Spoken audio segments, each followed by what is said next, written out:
Akashvani Adilabad 100.2 FM మనస్సు నిండా. పెరటి చెట్టు నీడలో ఇంతవరకు మనం 64 అంటే చతుషష్ఠి అధ్యాయాలు సంప్రదాయ సాహిత్యం గురించి తెలుసుకున్నాం. తెలుగులో సంప్రదాయ సాహిత్యం అంటే సంప్రదాయ కవిత్వమే ప్రధానంగా. ఇక మీదట మనం ఆధునిక సాహిత్యం స్వరూప స్వభావాల్లో వచ్చిన మార్పుల గురించి, వాటికి దారితీసిన సామాజిక పరిస్థితుల గురించి చర్చించుకుందాం. ఇది మన పెరటి చెట్టుకు మొలిచిన కొత్త కొమ్మే. ఏ చెట్టుకైనా కొత్త కొమ్మలు రెమ్మలు తొడగడం దాని జీవలక్షణానికి నిదర్శనం. పెరటి చెట్టుకైనా అంతే. ఆధునిక సాహిత్యం గురించిన మన చర్చని ఆధునికతకు నిర్వచనం చెప్పుకోవడంతో మొదలు పెడితే భావ్యంగా ఉంటుంది.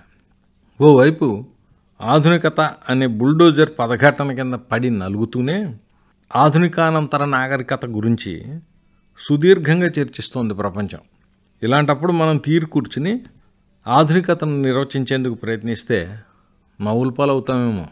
పైగా ప్రశ్న వెలాయించడం ఒకరి వంతు, దానికి జవాబు చెప్పడం మరొకరి బాధ్యతనా? ఎవరి ప్రశ్నల లగేజీని వారే మోసుకుపోవాలి కదా ఈ ఆధునిక ప్రపంచంలో. ఇంతకీ పాశ్చాత్య ప్రపంచం వేసుకునే లెక్కల్ని ప్రామాణికంగా పరిగణించే వాళ్ళకి ఆధునికత అంటే ఏమిటి అనే ప్రశ్నకి జవాబు చెప్పడం చాలా సులువు. ఎందుకంటే ఆ లెక్కలు సరళంగానూ స్పష్టంగానూ ఉన్నాయి. ఈ లెక్క ప్రకారం క్రీస్తు శకం 500 ఏళ్లకు ముందు వరకు ఉన్న జీవన విధానాన్ని పురాతనం, ప్రాచీనం అంటారు.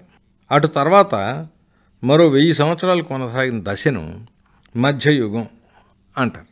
ఇక 16వ శతాబ్దం మొదట్లో ఆధునికత తొలి దశ మొదలైందనేది పాశ్చాత్యుల లెక్క. సాంస్కృతిక పునరుజ్జీవనం, వైజ్ఞానిక పరిశోధనలు, ధార్మిక సంస్కరణలు ఈ మూడు ఈ దశకి ప్రాతినిధ్యం వహించే ముఖ్యమైన పరిణామాలు.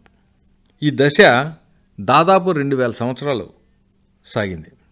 18వ శతాబ్ది నడి మధ్యలో మొదలైన పారిశ్రామిక విప్లవం ఆధునిక నాగరికత చరిత్రలో ఓ మూలమలుపు. అమెరికన్ విప్లవం, ఫ్రెంచ్ విప్లవం ఆధునిక నాగరికతకు రాజకీయ సాంస్కృతిక పరిమళాలను అద్దే. 19వ శతాబ్ది మొదట్లో 100 కోట్లకు చేరుకున్న ప్రపంచ జనాభా 20వ శతాబ్ది నాటికి రెట్టింపై కూర్చుంది. ఆ తర్వాత 25 ఏళ్ల పాటు ప్రపంచ యుద్ధాలతో ఉక్కిరిబిక్కిరైంది మానవాళి.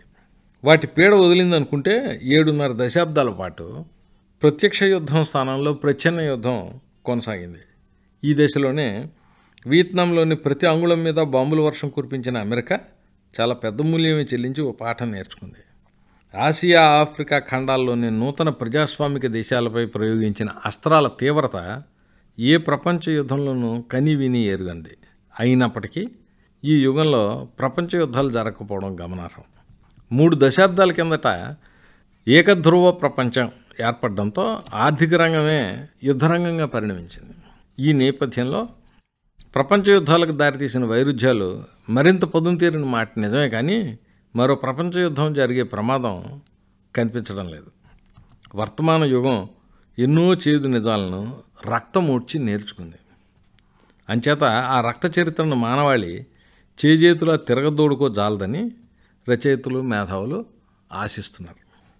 పాశ్చాత్య ప్రపంచం లెక్కల్ని యథాతథంగా ఆమోదించేవాళ్ళు లేదా తిరస్కరించేవాళ్ళు లాగానే వాటిని లెక్క చేయని వాళ్ళు కూడా పాశ్చాత్య దేశాల్లోనే తక్కువ. ఎక్కువ మంది ఈ లెక్కకి ఎక్కడికక్కడ తగిన మార్పులు చేసుకుంటూ ఆమోదించడమే కనిపిస్తుంది. ఈ లెక్కకు ప్రాతిపదికగా ఉండే ప్రమేయాన్ని మాత్రం అక్కడ వాళ్ళు చాలామంది స్థూలంగా ఒప్పుకుంటున్నారు. మన దేశంలో పరిస్థితి ఇందుకు భిన్నంగా ఉంది. ఎందుకంటే మన సమాజంలో సంప్రదాయం, ఆధునికత సహజీవనం చేస్తూ ఉంటాయి. ప్రాచీనతకు ఆధునికతకి మధ్య సరిహద్దు గీత గీయడం కష్టమే. దాన్ని 10 మందితో ఒప్పించడం కష్టమే. ఇలాంటి నిర్వచనాలకి ఎదురయ్యే మొట్టమొదటి అభ్యంతరం ఏమిటంటే ఇవన్నీ ప్రధానంగా యూరప్ను దృష్టిలో పెట్టుకుని చెప్పిన నిర్వచనాలు అని. అక్కడ పరిస్థితులకు అవి వర్తించవచ్చు, కానీ ప్రాచీన నాగరికత నేపథ్యంలో ఈ నిర్వచనాలు యథాతథంగా వర్తించవని ఒక వాదన. ఎక్కడికక్కడ ఆయా పూర్వ రంగాలకి తగిన రీతిలో ఏ మాట చెప్పినా అది అతుకుతుంది. అందుకే భారతీయ నేపథ్యంలో ఆధునికత అంటే ఏమిటో ఎప్పటికప్పుడు నిర్వచించుకోవడం ఉత్తమం అని ఈ వాదం అంటుంది. ఈ వాదాన్ని కొట్టిపారేయడం సవ్యము కాదు, సాధ్యము కాదు. అయితే తర్కం కోసం అనుకోవడమే కానీ భారతీయ సంప్రదాయం అనేది ఏకశిలా సదృశ్యంగా ఎన్నడూ లేదు. పాలగుమి పద్మరాజు అన్నట్లు మన దేశంలో అన్ని జన సమూహాలకి అన్ని కాలాలకు సమానంగా అనువర్తించే ఏకైక సంప్రదాయం ఎన్నడూ రూపుదిద్దుకోలేదు. వైదిక సంప్రదాయం కని విని ఎరుగని ఎన్నో ఆచారాలు ఆనవాయితీలు ఇప్పుడు భారతీయ సంప్రదాయంగా చెప్పుకునే జీవన రీతిలో భాగం అయిపోయాయి. అంతెందుకు, పద్మరాజు గారే అన్నట్టు మహాభారత కాలం నాటి వివాహ వ్యవస్థ ఆధునిక భారత సమాజంలో కేవలం అనూహ్యం. పూర్తిగా మనది అని చెప్పుకోదగ్గ సంప్రదాయం కానీ ఆచారం కానీ ఏదీ లేదని పాప కుండలు బద్దలు కొట్టేశారు. ఇప్పుడు మన సమాజంలో కనిపించే వేలాది కులాలు, డజన్లాది మతాలు తర్వాత కాలంలో వచ్చి పాతుకుపోయినవే. ఈ గడ్డ మీద పుట్టిన మతాలు ధర్మాలు ప్రపంచమంతా వ్యాపించగలిగాయి. కానీ ఇక్కడ అంతరించిపోవడం ఓ విడ్డూరమైన పరిణామం. ఇలాంటి భిన్నత్వాలు ఎన్నున్నా ఇక్కడ ఏదో స్థాయిలో ఏదో రూపంలో ఏకత్వం కూడా ఉన్నమాట నిజం. భారతీయ సంప్రదాయం అనేది ఈ ఏకత్వానికి ప్రాతినిధ్యం వహిస్తుందా లేక పరస్పరం వేరైన భిన్నత్వాలకు ప్రాతినిధ్యం వహిస్తుందా? ఈ ప్రశ్నకి ఒకే సమాధానం రాబట్టడం అసాధ్యమని అందరికీ తెలుసు. వాస్తవానికి మరి పరభాషలో సంప్రదాయం అనేది పాతకి, ప్రయోగం అనేది కొత్తకి ప్రతీకలు కావు. ఒక సంప్రదాయం స్థానంలో కొత్త సంప్రదాయం రావడమే ఇక్కడ తరతరాలుగా జరుగుతున్న పరిణామం. సంఘ సంస్కరణలన్నీ అలాంటి నవ్య సంప్రదాయాలే. వాటిలో సమన్వయ దృక్పథం ఓ భాగం. ఈశ్వర్చంద్ర విద్యాసాగర్, రాజా రామ్మోహన్ రాయ్, మన వీరేశలింగం గారు, గురజాడ, గిడుగు తదితరులు అందరూ సంస్కరణలనే ప్రోత్సహించారు.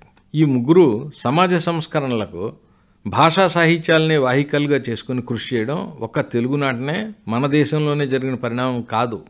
19వ శతాబ్దం చివరిలో 20వ శతాబ్దం మొదట్లో ప్రపంచంలోని అన్ని దేశాల్లోనూ ఇలాంటి కృషి వారి వారి సామాజిక అవసరాలకి తగినట్లుగా జరిగింది. ఆ దశలోనే మహాకావ్యాలు అవతారాలు చాలించి ఖండకావ్యాలు కథానికలు పుట్టుకొచ్చాయి. 2-2.5 దశాబ్దాల పాటు రచయిత అనిపించుకున్న ప్రతి ఒక్కరూ ఈ ప్రక్రియల్లో సాధన చేయడం చూస్తే ఆ ప్రక్రియలు యుగధర్మానికి సమర్థమైన ప్రతినిధులుగా నిలవగలిగాయి అనిపిస్తుంది. ఇప్పటికీ అన్ని భాషా సాహిత్యాల్లోనూ వాటి ప్రాజాపత్యమే నడుస్తోంది. నవలా సాహిత్యం విజృంభించిన తర్వాత మహాకావ్యాలు పునర్జన్మ ఎత్తాయి. అయితే సమాజం అక్కడ ఆగిపోలేదు. చలం, కొడవటి గంటి తదితరులు వీరేశలింగం తరం కన్నా మరింత ముందుకు చూశారు. శ్రీశ్రీ ఇంకో అడుగు ముందేగా దళితవాదం, స్త్రీవాదం మరింత ముందుకు చూసాయి. పాత వ్యవస్థ కొత్తదానికి చోటిచ్చి తప్పుకుంటుందన్నాడు టెన్నిసన్. ఇలా పాతను తొలగించి కొత్తను స్థాపించే శక్తినే కాలం అని పిలుచుకోవడం కద్దు. ఈ కారణం చేతనే కాలపురుషునికి రక్షకుడు, భక్షకుడు అనే పేరు స్థిరపడింది. ఇది సమాజానికి, సామాజిక వ్యవస్థలకి పరిమితమైంది కాదు, సాహిత్యానికి సైతం వర్తించే సూత్రమే. చూడగలిగితే కుటుంబ జీవితంలోనూ వ్యక్తిగత జీవితంలోనూ కూడా కాలమహిమ కనిపిస్తూనే ఉంటుంది. అదే సామాజిక సంబంధాల్లోనూ ప్రతిఫలిస్తుంది. అందుకే జీవితం అంటే మారే పరిస్థితులకు తగినట్లుగా మారడమే అన్నారు. పరిస్థితులకు తగినట్లుగా మారడం అంటే మారుతూ పోతున్న భౌతిక పరిసరాలు మనలోకి ప్రవేశించి పాతుకుపోవడానికి అనుమతించడమే. ఇదేదో ఒక రోజున మొదలై మరో రోజున ముగిసే ప్రక్రియ కాదు. తెలుగునాట జరిగి తమిళనాట జరగకుండా ఉండే పరిణామం కానే కాదు. మనుషులున్న ప్రతి చోట తప్పకుండా చోటు చేసుకునే పరిణామం ఇది. ఈ ప్రక్రియ పరమ ప్రశాంతంగా జరిగిపోదు. అందుకు ఎంతో సమయం, మరెంతో పోరాటం అవసరం. సమాజంలోనైనా సాహిత్యంలోనైనా ఆధునికత అనివార్యం. వాస్తవానికి ఈ నిత్య పరిణామశీలత, ఈ అనివార్యత, ఇవే ఆధునికత మౌలిక లక్షణాలు. ఆకాశవాణి ఆదిలాబాద్ 100.2 FM మనసు నిండా.